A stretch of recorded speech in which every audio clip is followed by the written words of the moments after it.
What made you suddenly lose interest in someone you were pursuing? This was a woman I knew from grade school. She told me about how she treated her ex-husband of over 25 years.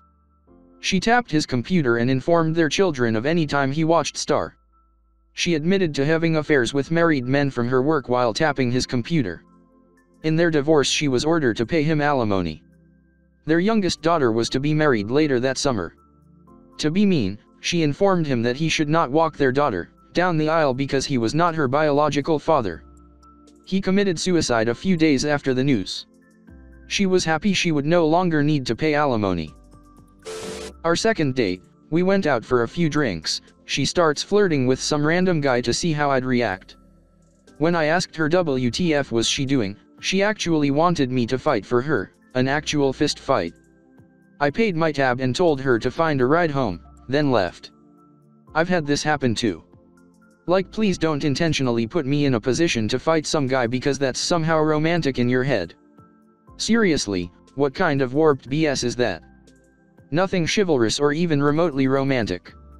I spoke to her once after that and told her she's mentally unstable to think it was acceptable. Yup, same for me. On our second date, went out with a guy who in retrospect probably read some really bad advice from PUA forums or something. He suddenly started talking about some cute girl he met at the gym. Then he spent the whole time flirting with the waitress at the restaurant we went to.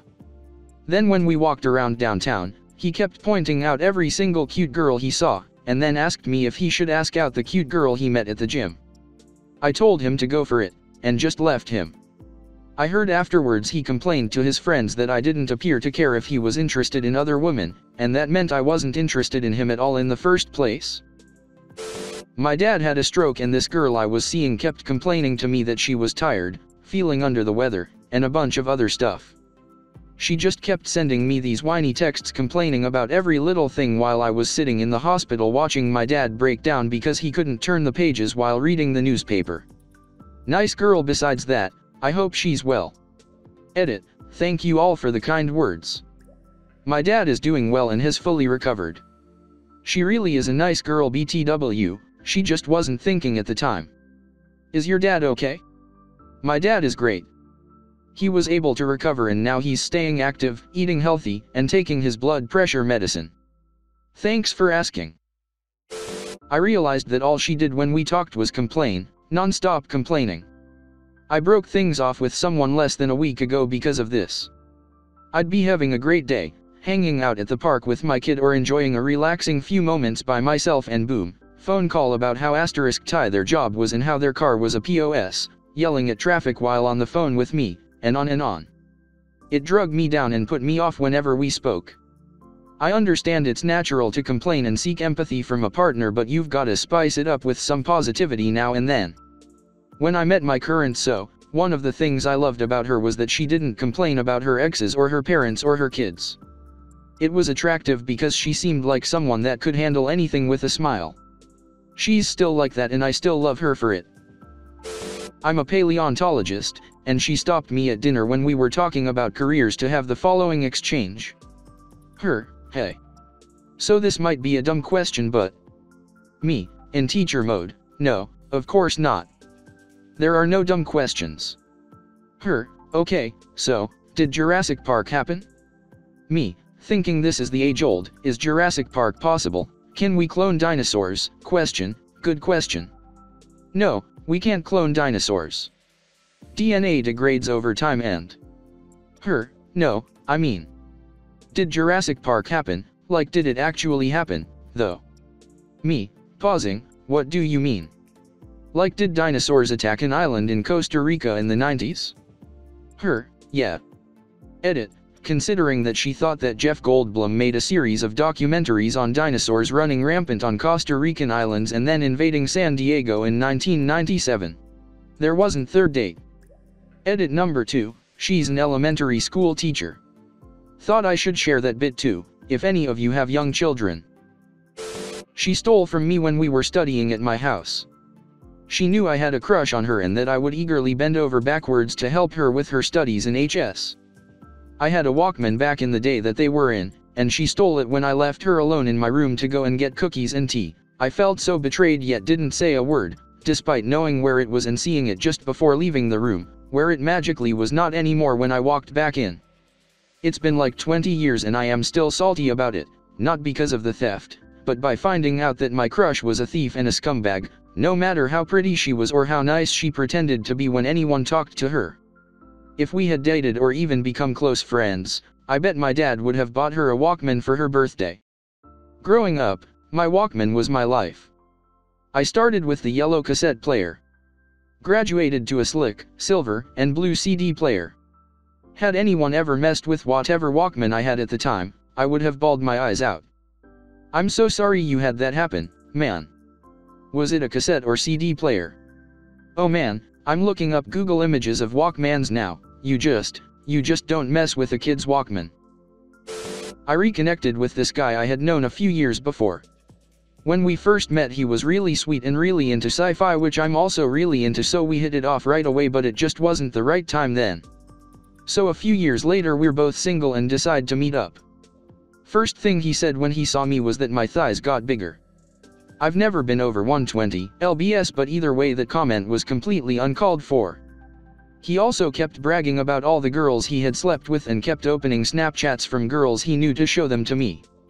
The rest of the night he kept asking me if he made me feel nervous, and it really seemed like he wanted me to say yes. I guess he came to the conclusion that girls liked being treated like crap by guys. So that ended that. The dude was following some crappy advice that would probably work on someone really insecure but not on a normal person. There was this girl who was really into me at the time, or at least she seemed like it. I wasn't really into her, but she seemed nice enough to give her a shot. We decided to go with her friend to play Pokemon Go so we could walk around and chat, get to know each other and do something we both had an interest in. When I get in the car she's dead silent, so I talk to her friend during the car ride, and the only time this girl says anything it's to make fun of what I was saying or call me a name. It was real odd, but I had already left with them, so there was no turning back. When we got to a place with quite a few Pokestops scattered about, they decided they didn't want to walk and sat by 3 stops and decided to just spin those over and over again. I didn't really mind at first, but this girl would not talk to me at all. She would just whisper to her friend and her friend would whisper back. This continued for about 30 minutes with me trying to make light conversation about the game, only to be met with silence until her friend spoke up to clear the awkward air. I told them that I didn't appreciate them dragging me out and just whispering to one another, so they started texting one another instead. I got up, told them to have a good day, but this was just real childish and I wouldn't be staying. Was very rude to the super sweet and attentive waitress. Complained about the beer selection. Complained that I didn't get my drink out fast enough, when I was satisfied with when it came. Incidentally, I was invited to that same place by someone else shortly after and ended up with the same waitress. I apologized to her for the previous date's rudeness. She laughed it off, but my mouth hung open when she said that they ended up not tipping her either. Edit. Of course I tipped the waitress. I paid separately. It's also why I didn't know until later that my date didn't tip. Tongue sticking out, I assumed they'd written the tip on their separate receipt, just as I had on mine. I didn't think to mention this before. Is it that unusual to pay separately? My parents are like this, it's so embarrassing. It's just the waiter, it's not her fault. The cook * ed up your steak, man. Edit. Holy, that blew up. Went on a first date with a girl. It went great and she seemed pleasantly normal. 2 days later, after work whilst waiting for the train, she calls me. I pick up and she doesn't say anything except hi. After her not talking for a good 10 seconds, I initiated the conversation. She would just giggle in reply. I asked her why she was calling me if she wasn't going to talk. Carried on giggling. Told her I had to go, and was somewhat put off her by that. But I could deal with it. The next day she texted me, I miss you. I didn't want to tell you, but I really do miss you a lot. We had been on one date. I noped out of there. We were getting to know each other and I realized she hadn't asked me any questions whatsoever. Like, if we're really going to go to the effort of going out for a coffee date, then I expect people to contribute to their half of the conversation and actually make it easy for both of us to talk about each other and ourselves. My senior year of high school, I really liked this one girl that I went to prom with, and ended up asking her out on the last day of school. We go out to this restaurant, and she is on her phone like 30% of the time. I'd ask her questions and it would be like, looks up from phone, every time. We go to a movie, and are sitting on the back row and she still has her phone out texting someone. The sad part of the story is that I asked her out on 2 more dates after this, and she was just as disinterested. This experience taught me to cut my losses after the first date if you're the one doing all the talking, because that's a clear sign he/she is just not into you.